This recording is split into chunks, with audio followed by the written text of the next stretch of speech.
ये इंसानी रिश्ते भी किसी तस्वीर की तरह होते हैं। जिंदगी के संजोग से उनको आकार मिलता है और इंसान का मन उसमें तरह तरह के रंग भरने लगता है। इसीलिए तो कहते हैं कि बुरे वक्त में दुख भी आपका दोस्त बन जाता है। माद्री आई तो कुंती की सौत बनकर थी, पर कुछ ही समय में कुंती, पांडु और माद्री एक दूसरे की जरूरत बन गए।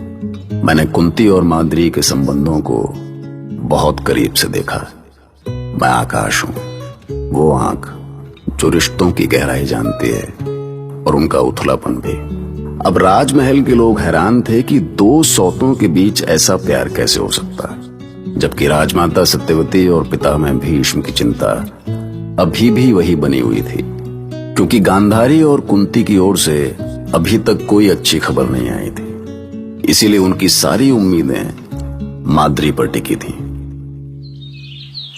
अरे अरे, ये क्या कर रही हो तुम? तुम्हारा स्थान मेरे पैरों में नहीं, हृदय में है माद्री। दीदी, ना तो मुझे अपनी माँ की याद है, ना ही मेरी कोई बहन है। आप मेरी दीदी ही नहीं, मेरी माँ भी है। मुझसे अज्ञानतावश कोई भूल हो जाए तो छोटी बहन समझकर माफ कर दीजिएगा, या माँ के रूप में हमें दंड दे दीजिएगा। किंतु माद्री, मैं आगे कुछ न कहे दीदी, मैं बस आपका प्रेम और ममता चाहती हूँ। मैं तुम्हें माँ का प्यार तो नहीं दे सकती माद्री, पर तुम मेरी छोटी बहन अवश्य हो। ये क्या दीदी, आप अचानक ऐसे भावुक क्यों हो गई? तुमसे एक बात पूछूं माद्री? हाँ पूछिए ना दीदी, आपको मुझसे किसी बात की आज्ञा लेने की क्या आवश्यकता? मैं पूछ रही थी माद्री कि तुम मुझे अपने शिशु को बाहों में तो लेने दोगी ना? दीदी,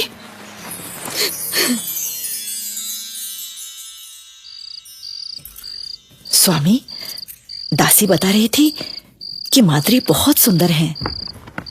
हाँ गांधारी, पूरे महल में उसी के रूप की चर्चा है। काश तुम उसे देख सकती। मेरी शुभकामनाएं महाराजा पांडु के साथ हैं। उनकी सारी मनोकामनाएं पूरी हों।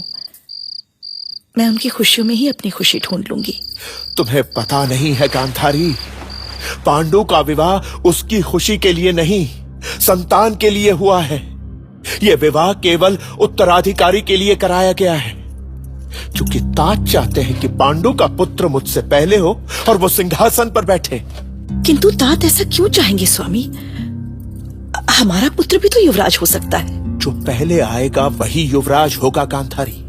मैं आज तक बार बार तुम्हें यही समझाने का प्रयत्न कर रहा हूं, पर तुमने कभी ध्यान ही नहीं दिया।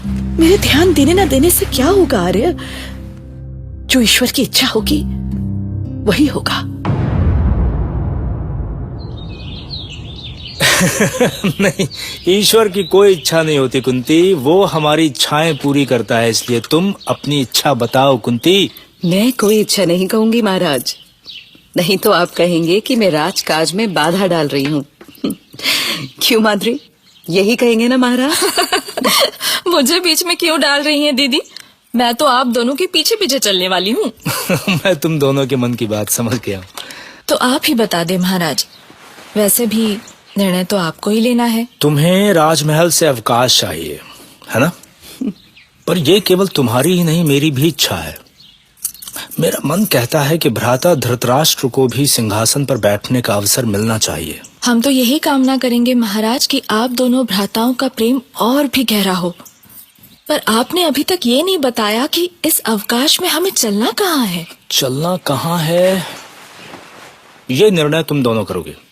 हम दोनों नहीं, माद्री करेगी। माद्री छोटी है और मैं चाहती हूँ कि उसकी इच्छा का मान हो। अरे, आपने तो मुझे ही सबसे बड़ा बना दिया।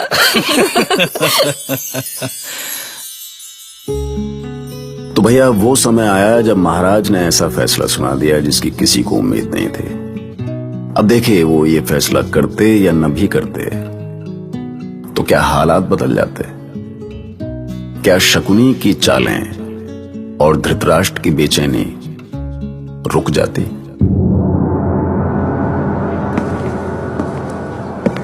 सभासदों, मंत्रीगण, पितामह भीष्म और अग्रज धृतराष्ट्र, मैंने आज ये सभा एक आवश्यक सूचना देने के लिए बुलाई है।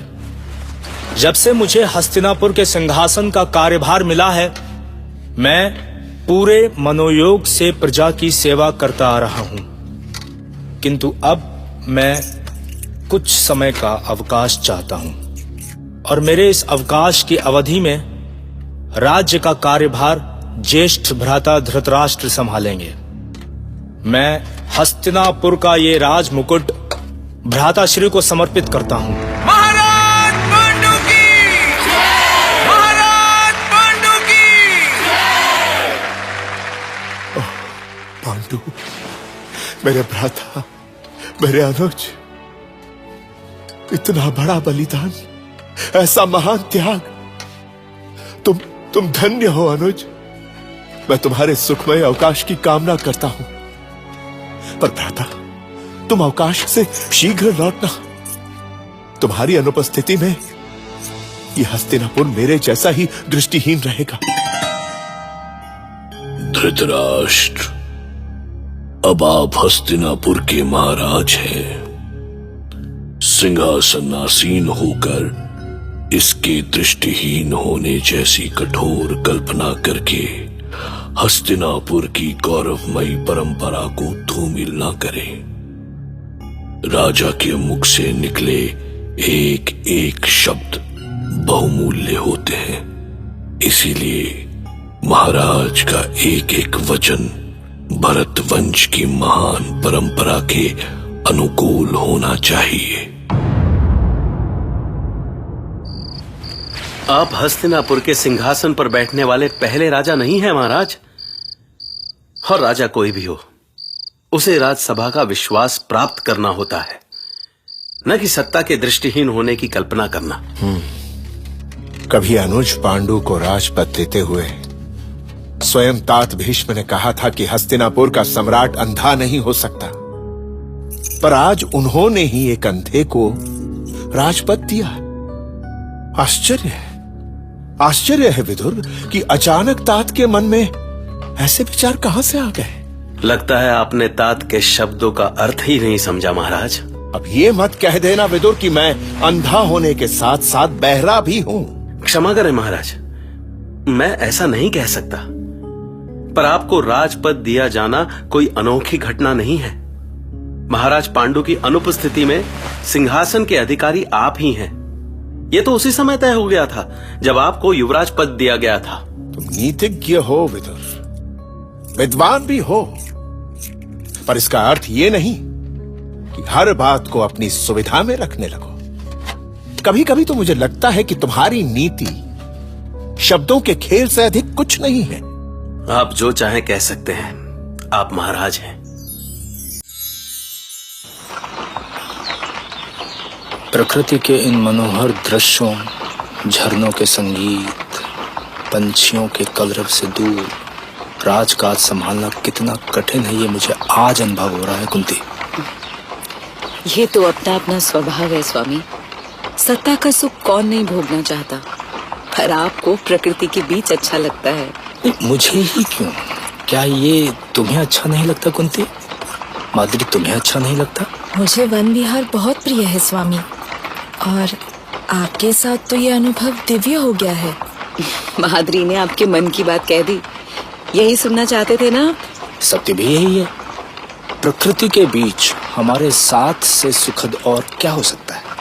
अरे अब वो देखिए स्वामी, कितनी सुंदर कुटिया है। अरे वाह, देखो यहाँ तो हर ओर ऋषि महर्षियों की कुटियां ही कुटियां हैं। वो बिल्कुल ऐसी ही कुटी थी। कौन सी कुटी? तुम चुप क्यों हो गई कुंती? नहीं, बस यूं ही। मैं सोच रही थी कि हम पड़ाव कहाँ करेंगे। अब पड़ाव वहीं होगा जहाँ जल, फल और वैसी ही एक एकांत कुटी हो। ना ना ना ना जीजा श्री ना, ये सत्ता आपको दान में नहीं मिली है। महाराज पांडु ऐसे महान कृपालु नहीं हैं कि आपको हस्तिनापुर का सिंहासन भेंट कर जाएं। ये सत्ता आपको मिली है क्योंकि ये आपकी थी। किंतु मुझे तो अभी भी विश्वास नहीं हो रहा है शकुनी। देखो देखो देखो, ये सिंहासन, ये राजमुकुट, ये सब मुझे मेरे अनुज पांडु ने अपने हाथों से दिए हैं। पर शकुनी, कहीं मुझसे कोई छल तो नहीं हुआ? ध्यान से देखो इसे, ये हस्तिनापुर सम्राट का ही मुकुट है ना? राजमुकुट सच्चा है या नहीं, आप इसकी चिंता ना करें जीजाश्री। आप अनुभव करें कि आप सम्राट हैं। सहस्त्र सैनिक और मंत्री आपके सामने सर झुकाकर खड़े हैं। आपके दाएं पितामह भीष्म आपके आदेश की प्रतीक्षा में खड़े हैं। और नहीं शकुनी, नहीं, ये तात भीष्म मेरे आदेश की प्रतीक्षा नहीं कर सकते। तुम तात को नहीं जानते, वो राजाओं के राजा हैं, सम्राटों के सम्राट। अरे मट्टी डालिए महाराज, अरे मट्टी डालिए अपने इस भय पर। क्या हो गया आपको? राजा किसी भी तात या पितामह से ऊपर होता है। और आप इन झूठी नीति, धर्म और आदर्शों के ढकोसले भूल जाइए महाराज। अब नीतियां आप बनाएंगे जीजाश्री। आपकी इच्छा ही अब धर्म होगी, क्योंकि आप महाराज हैं, महान हस्तिनापुर के महाराज। महाराज की जय हो, महाराज की जय हो, महाराज की जय हो। मैं महाराज हूँ शकुनी, मैं हस्तिनापुर का महाराज हूँ, हस्तिनापुर का महाराज, हस्तिनापुर का सम्राट मैं हूँ, हस्तिनापुर का। स्वामी, क्या हुआ स्वामी? आप इस तरह? अरे स्वामी नहीं दीदी, महाराज बोलो महाराज। आपके स्वामी अब हस्तिनापुर के सम्राट हैं, महान कुरुकुल के महादिनायक हैं वो। गांधारी, सुना तुमने? मैं हस्तिनापुर का महाधिनायक हूँ, कुरुवंश का महानायक हूँ मैं।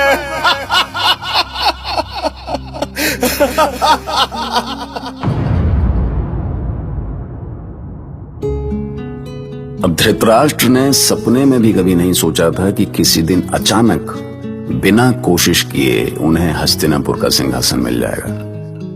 लेकिन हो गया ऐसा। होता है, चमत्कार होते हैं। अब शकुनी उनके दिमाग में ये बात डालने लगा कि उसे ये राजपद सदा के लिए नहीं मिला, इसीलिए यदि वो अपने बाद अपने पुत्र को इस सिंहासन पर बैठा सके तभी इस पद की सार्थकता है। जिसके चलते धृतराष्ट्र को एक बार फिर से संतान की चिंता होने लगी। अब धृतराष्ट्र के भाग्य में बेचैनी लिखी थी तो भैया लिखी थी। सिंहासन पाकर भी उनकी छटपटाहट थमी नहीं। अच्छा एक बात बताओ, वो क्या है जो तुम्हें छटपटाता है? अभी नहीं छटपटाइए, सुनते रहिए महाभारत।